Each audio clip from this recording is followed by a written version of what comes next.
In na sestanku so odprli več tem, ki jih je še treba urediti v tej krajevni skupnosti.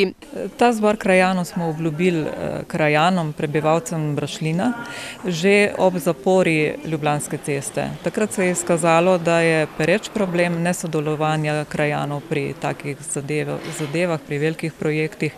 Danes smo se predvsem opredelili na cestno problematiko in sicer smo obravnavali rekonstrukcijo Bršljinske ceste, Straške ceste, priključek na Andrijaničevo in Medičevo.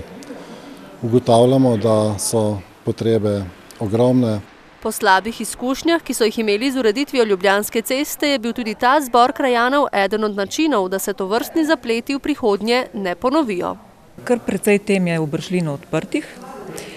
In ob tej priliki smo potem izkoristili, da smo vse te teme odprli. Moramo reči, da smo bili pozitivno presenečeni, ker je prišla tako močna ekipa s strani občine, da so nam strokovno in argumentirano razložili določene zadeve. Prioriteta v naslednjem letu pa je ureditev Bršljinske ceste in tamkajšnjega mostu, je še dodal Kobe.